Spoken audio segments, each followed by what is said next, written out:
Hi my all dear students. तो आज हम डिस्कस करेंगे द्विविस्थापन अभिक्रिया के बारे में। मतलब द्विविस्थापन अभिक्रिया किसे कहते हैं, इसको हम आज समझेंगे। तो हम क्लास 10th का केमिस्ट्री का फर्स्ट लेसन स्टार्ट किए थे, रासायनिक अभिक्रिया तथा समीकरण। क्लास 10th का फर्स्ट चैप्टर है केमिस्ट्री का, जिसमें हम 11 लेक्चर तक बना चुके हैं। ये हमारा 12वां लेक्चर है, जिसमें हम डिस्कस करेंगे द्विविस्थापन अभिक्रिया क्या होता है, उसको सीखेंगे। पिछले लेक्चर में हम सीखे थे एकल विस्थापन अभिक्रिया क्या होता है उसको। तो द्विविस्थापन अभिक्रिया कहते किसको हैं, इसको समझते हैं। तो इसका डिफिनीशन है, जब दो यौगिक अपने आयनों का आदान प्रदान करके नए यौगिक का निर्माण करते हैं तो उसे हम द्विविस्थापन अभिक्रिया कहते हैं। फिर से, जब दो यौगिक अपने आयनों का आदान प्रदान करके नए पदार्थ का निर्माण करते हैं तो उसे हम द्विविस्थापन अभिक्रिया कहते हैं। एग्जाम्पल ऐसे समझते हैं, जैसे ये ए बी एक यौगिक है और सी डी ये एक दूसरा यौगिक है। अब ये क्या करेंगे, अपने आयन का आदान प्रदान कैसे करेंगे, अपने आयन का आदान प्रदान कैसे करेंगे, तो ये जो है इसके साथ जुड़ जाए, यही होगा ना। ये अपना साथी बदलेगा, अपना साथी बदलेगा तो इसका ये बी हट जाएगा और ई अब इसका कोई साथी को ले लेगा, इसका कोई साथी को ले लेगा। तो माना कि ये ए जो है इसके डी साथी को ले लिया है, तो हम लिखेंगे ए डी, क्या हो जाएगा ए डी। और बी किसके साथी को ले लिया है, इसको, तो क्या लिखेंगे हम बी और सी। इस टाइप के कुछ होंगे, अपने साथी को बदल लेंगे, अपने साथी को बदल लेंगे।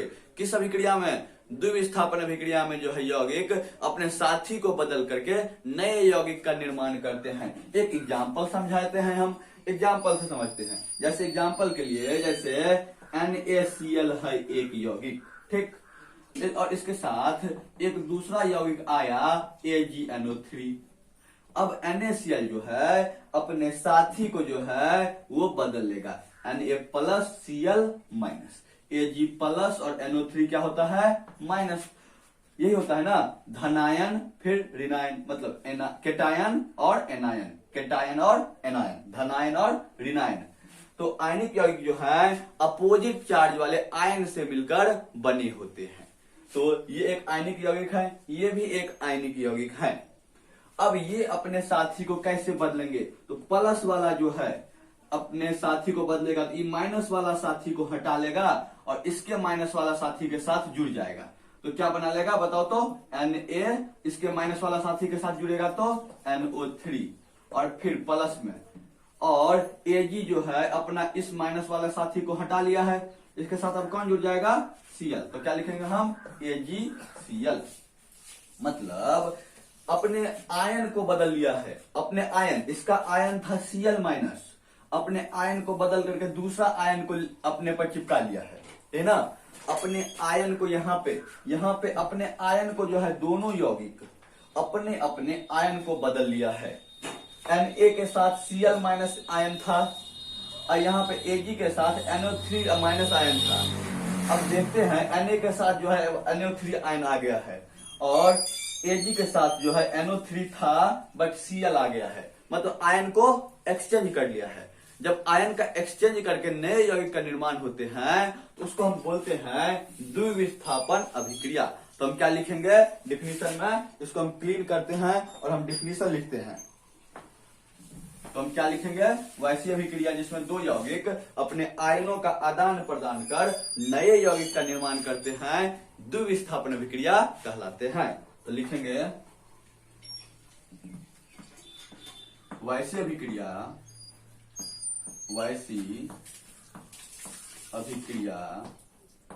जिसमें यौगिक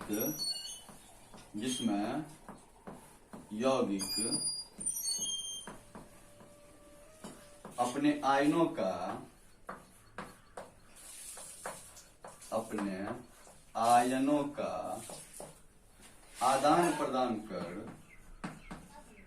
आदान प्रदान कर नए यौगिक का निर्माण करते हैं, नए यौगिक का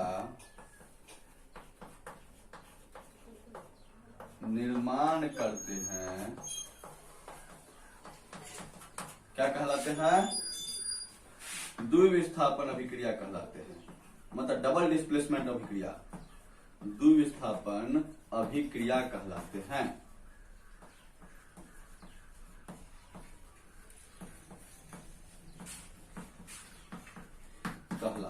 मतलब जिस अभिक्रिया में यौगिक अपने आयन को बदल ले, मतलब अपने साथी को बदल ले और नया पदार्थ नया यौगिक बनाए, उस अभिक्रिया को हम बोलेंगे द्विविस्थापन अभिक्रिया। वही लिखे हैं, वैसी अभिक्रिया जिसमें यौगिक अपने आयनों का आदान प्रदान कर नए यौगिक का निर्माण करते हैं, द्विविस्थापन अभिक्रिया कहलाते हैं। तो आदान प्रदान कैसे करेंगे हम बताए थे किस टाइप से। तो ए बी है एक यौगिक और सी डी है दूसरा यौगिक। आयन का आदान प्रदान करेगा तो क्या हो जाएगा? ए के साथ कौन आ जाएगा? डी, और प्लस में सी के साथ कौन आ जाएगा? बी। इस टाइप से होगा। देख लीजिए, आयन को क्या कर लिया है? अपने साथी को बदल लिया है। अपने साथी को जो है क्या कर लिया है? बदल लिया है। ए के साथ साथी इसका था बी, बट ए के साथ साथी हो गया डी। मतलब अपने साथी को जिस अभिक्रिया में बदल लिया जाए उस अभिक्रिया को बोलेंगे हम द्विविस्थापन अभिक्रिया। बच्चा को अधिकतर द्विविस्थापन अभिक्रिया समझ में नहीं आती है, बट आसान है, बिल्कुल आसानी से समझा जा सकता है। जिसमें यौगिक अपने साथी को बदल लेते हैं उसको हम द्विविस्थापन अभिक्रिया कहते हैं। एग्जाम्पल जैसे हम लेते हैं, जो एग्जाम्पल लिए थे वही एग्जाम्पल के थ्रू हम बताते हैं। फिर दूसरा भी एग्जाम्पल लेंगे हम NaCl, इसको हम AgNO3 से मिक्स करा देंगे तो क्या बन जाएगा? NaNO3 और प्लस में AgCl। अपने साथी को क्या कर लिया है? ये बदल लिया है। ये था आयन, ये धनायन, ये ऋणायन, ये धनायन, ये ऋणायन। मतलब ये केटायन, ये एनायन, ये केटायन, ये एनायन। अब जो है अपने साथी को बदल लेगा तो अब इसका जो है धनायन ऋणायन क्या हो गया है? चेंज। इसका आयन, ये दोनों आयन थे, इसमें ये दोनों आयन क्या है? सेम है। ये आयन को क्या कर लिया गया है? देखो तो गौर से, दो आयन थे मिलके, दो आयन से मिलकर बने हुए थे। यहाँ भी दो आयन हैं, बट वो दो आयन अलग अलग हैं। तो ये भी, ये जो है वो द्विविस्थापन अभिक्रिया के एग्जाम्पल है। अब हम एक दूसरा एग्जाम्पल बात करते हैं, इसको हम क्लीन करते हैं। तो हम समझ गए हैं जो अपने आयन को बदल लेता है उसको हम बोलते हैं क्या? द्विविस्थापन अभिक्रिया। मतलब अपने साथी को क्या कर लेगा? बदल लेगा, तो वो द्विविस्थापन अभिक्रिया है। इसको क्लीन करते हैं और समझते हैं फिर अगला एग्जाम्पल।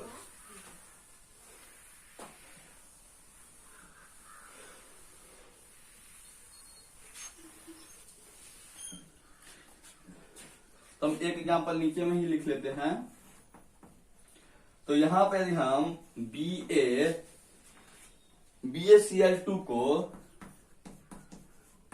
Na2SO4 के साथ मिला दें तो ये अपने आयन को बदलेगा। तो आयन को हम चिन्हित कर लेते हैं, पहले आइडेंटिफाई कर लेते हैं कौन धनायन और कौन ऋणायन।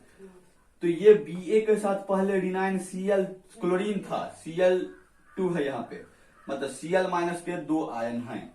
यहाँ पे सोडियम के साथ SO4 थे। अब ऐसा होगा, ये अपने आयन क्लोरीन को हटा लेगा और क्या लगा लेगा? SO4। अब इसके साथ क्या हो जाएगा? जुड़ जाएगा। मतलब ये बेरियम जो है क्लोरीन को हटा करके SO4 को अपने साथ जोड़ लेता है। तो हम क्या लिखेंगे इसका आंसर में?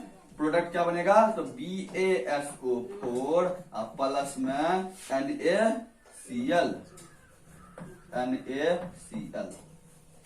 क्या संतुलित है? तो बिल्कुल संतुलित है।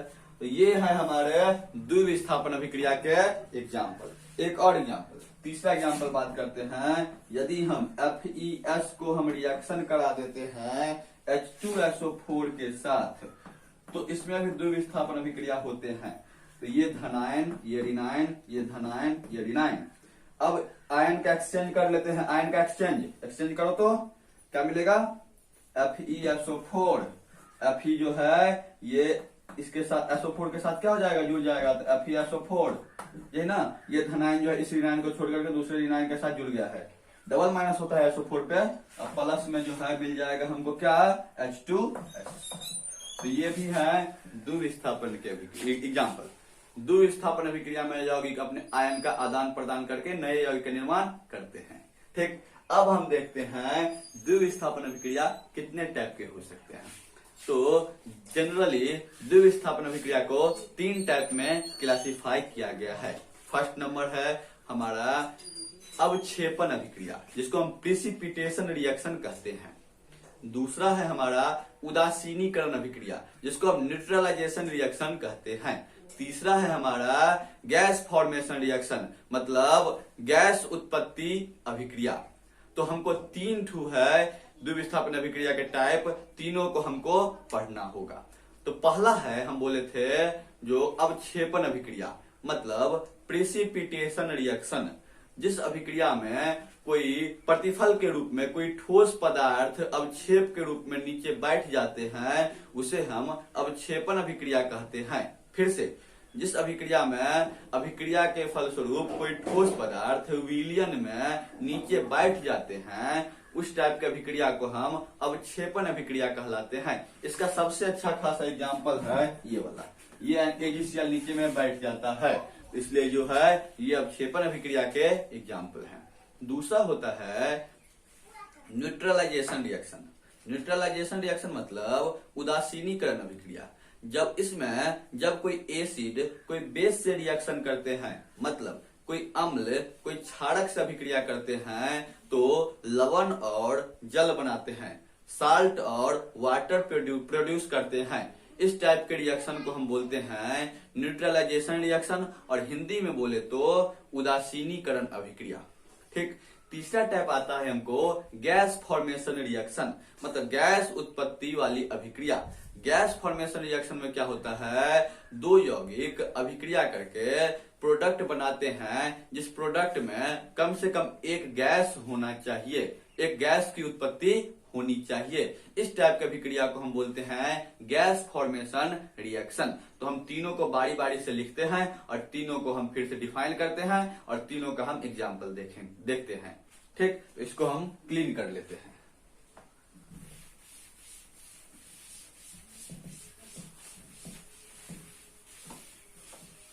तो अब लिखते हैं द्विविस्थापन अभिक्रिया के प्रकार।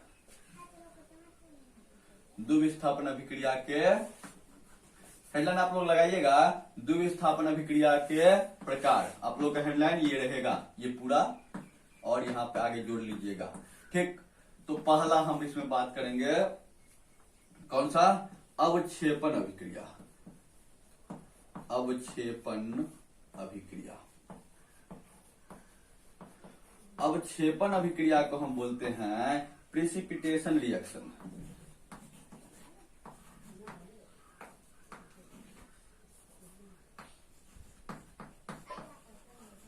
Precipitation reaction. दूसरा है हमारा उदासीनीकरण अभिक्रिया। क्या है, उदासीनीकरण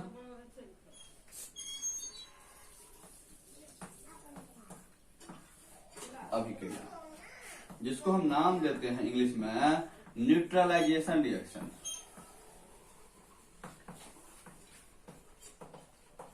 न्यूट्रलाइजेशन रिएक्शन। और तीसरा है हमारा gas formation reaction. Gas formation reaction को हम बोलते हैं गैस उत्पत्ति अभिक्रिया।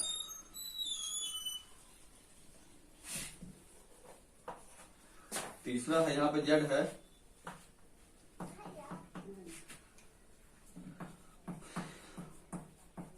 गैस उत्पत्ति अभिक्रिया। गैस उत्पत्ति अभिक्रिया को हम नाम देते हैं इंग्लिश में गैस फॉर्मेशन रिएक्शन।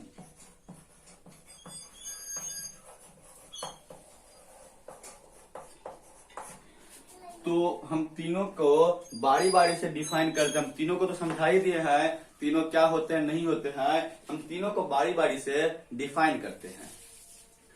तो हम पहले फर्स्ट को डिफाइन करते हैं, फिर फर्स्ट नंबर क्या होते हैं उसको अच्छे से समझाते हैं, और फिर अगला नंबर को भी हम डिफाइन करेंगे और उसको अच्छे से हम समझाएंगे। तो हम बाकी को डिलीट नहीं साफ करते हैं। ठीक, तो इसको आप इसको स्क्रीनशॉट ले सकते हैं, हम इसको साफ कर लेते हैं। तो हम पहला नंबर रहने देते हैं। ठीक, तो पहला है अवक्षेपण अभिक्रिया। जिस अभिक्रिया में कोई पदार्थ ठोस के रूप में नीचे बैठ जाते हैं विलयन में, उसको हम अभिक्षेपण अभिक्रिया कहते हैं। रिएक्शन जो हुआ उसके दौरान जो कोई पदार्थ बना, वो पदार्थ ठोस रूप में नीचे बैठ जाएंगे, उस अभिक्रिया को हम बोलते हैं अभिक्षेपण अभिक्रिया। फिर से दो पदार्थ को मिलाए, ठीक, मिलाने के बाद क्या होता है, अभिक्रिया होती है, और अभिक्रिया के बाद क्या बनता है हमको, प्रोडक्ट। और वो प्रोडक्ट यदि कोई ठोस है तो ठोस नीचे में क्या हो जाएगा, बैठ जाएगा। तो उस टाइप की अभिक्रिया को हम बोलेंगे जिसमें ठोस नीचे बैठ जाते हैं, उसको हम बोलते हैं अभिक्षेपण अभिक्रिया। और जो नीचे में ठोस बैठ जाते हैं उस ठोस को हम बोलते हैं प्रिसिपिटेट, मतलब अवक्षेप कहते हैं। तो लिखते हैं, क्या लिखेंगे, वैसी अभिक्रिया, वैसी अभिक्रिया जिसमें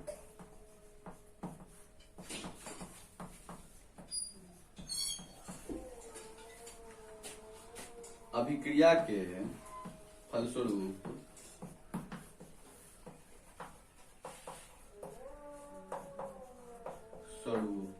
कोई पदार्थ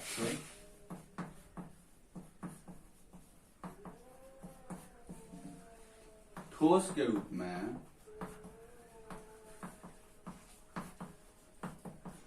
विलयन में नीचे बैठ जाते हैं,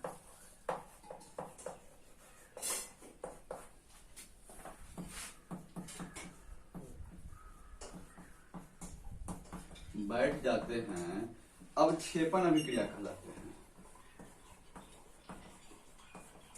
अवक्षेपण अभिक्रिया कहलाते हैं, ठीक।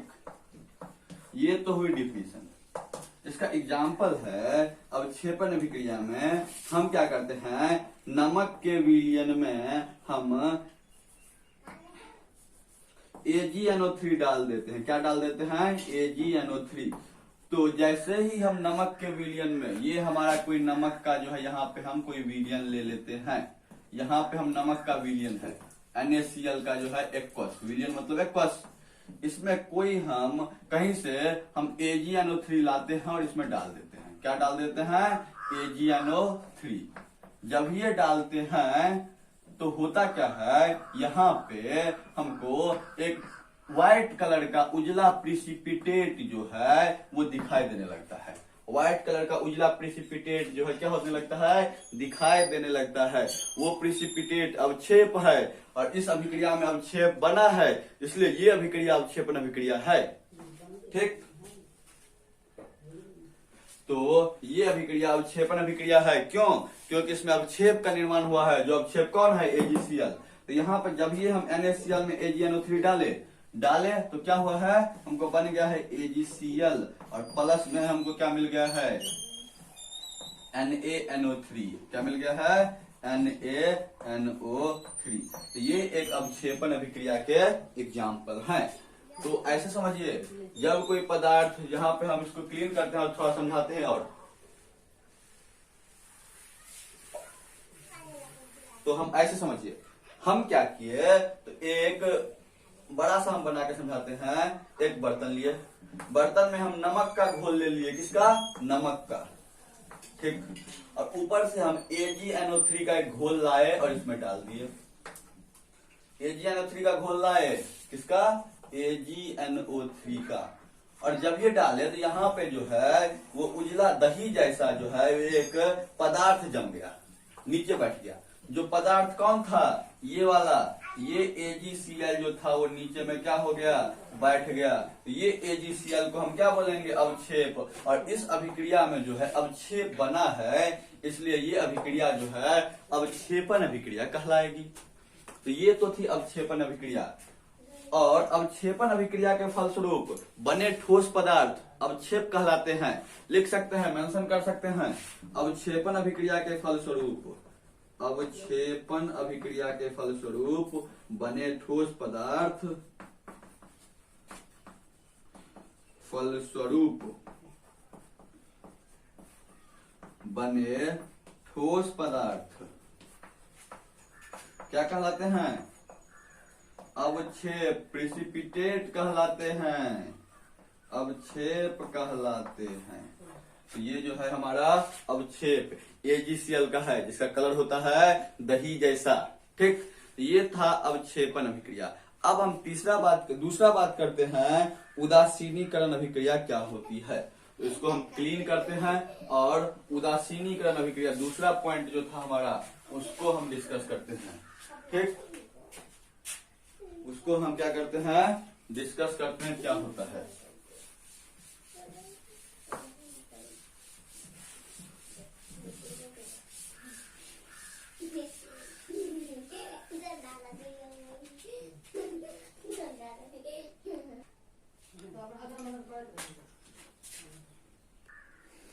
तो हम अब देखते हैं कौन सा, दूसरा था हमारा उदासीनीकरण अभिक्रिया।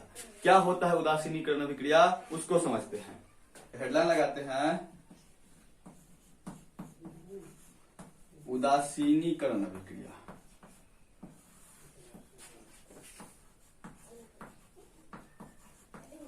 ठीक, इसको समझते हैं।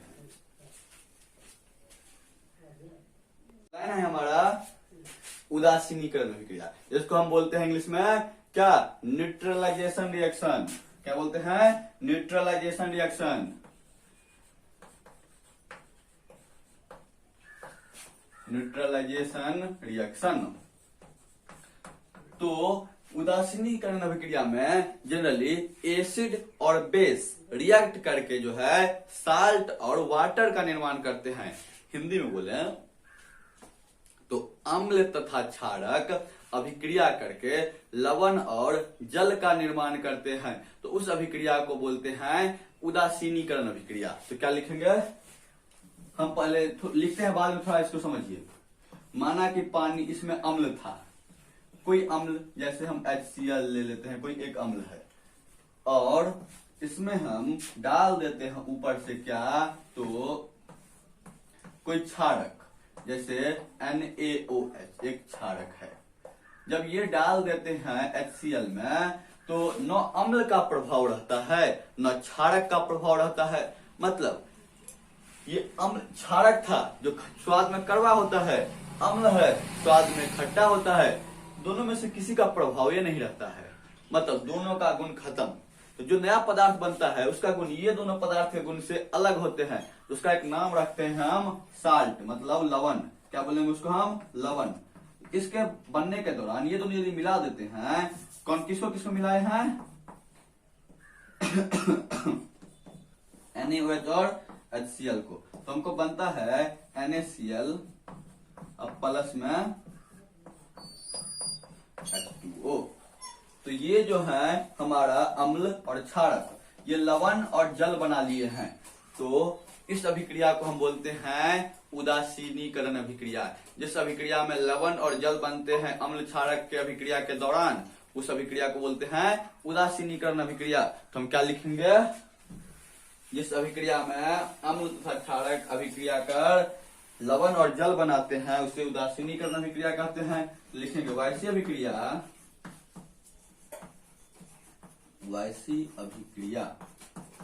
जिसमें जिसमें अम्ल तथा क्षारक, क्या, अम्ल तथा क्षारक क्या करके आपस में मिलकर, मतलब अभिक्रिया कर, आपस में मिलकर मतलब अभिक्रिया कर क्या बनाते हैं, तो लवण और जल बनाते हैं। अभिक्रिया कर लवण और क्या बनाते हैं, जल बनाते हैं। क्या कहलाते हैं, उदासीनीकरण अभिक्रिया कहलाते हैं।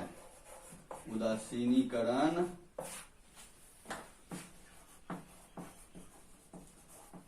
अभिक्रिया कहलाते हैं। ठीक, तो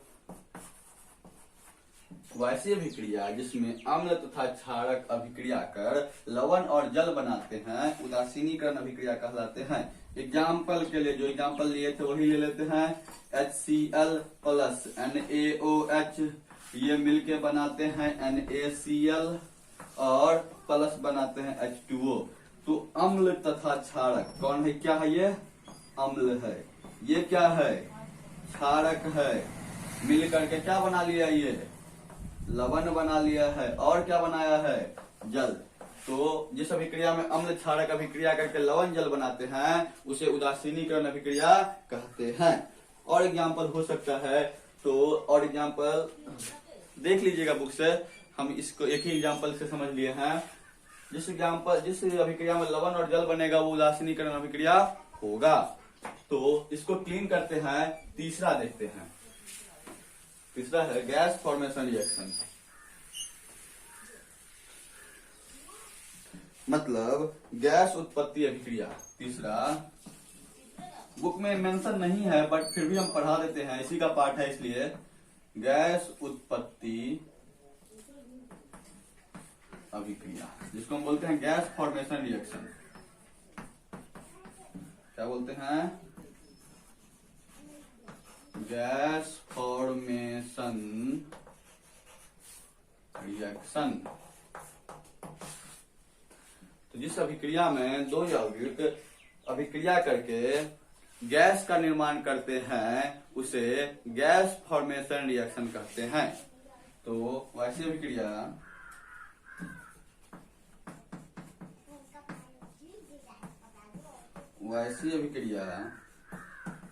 जिसमें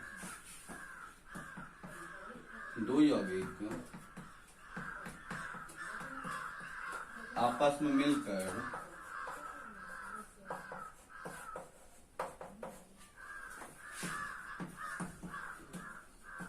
गैस की उत्पत्ति करते हैं, गैस की उत्पत्ति करते हैं, गैस फॉर्मेशन अभिक्रिया कहलाते हैं। गैस उत्पत्ति अभिक्रिया कहलाते हैं। इसका एग्जाम्पल समझते हैं, क्या हो सकता है? गैस उत्पत्ति अभिक्रिया कहलाते हैं। तो इसका हम एग्जाम्पल के थ्रू समझते हैं ये क्या होता है। तो हम एग्जाम्पल देखते हैं। हम क्या करते हैं, FeS आयरन सल्फाइड में हम HCl मिला देते हैं। तो हम देखते हैं हमको मिलता है FeCl2 प्लस में यहाँ पे H2, और ये गैस जो है वो यहाँ पे H2S ये होगा ना। डबल डिस्प्लेसमेंट करेंगे तो क्या मिलेगा हमको? H2S है ना। हाँ, F ही गया Cl के साथ और H गया S के साथ, तो H2S। ये हमारा क्या है? हाइड्रोजन सल्फाइड गैस है। हाइड्रोजन सल्फाइड है ये फेरस क्लोराइड, ये आयरन सल्फाइड, ये हाइड्रोजन क्लोराइड।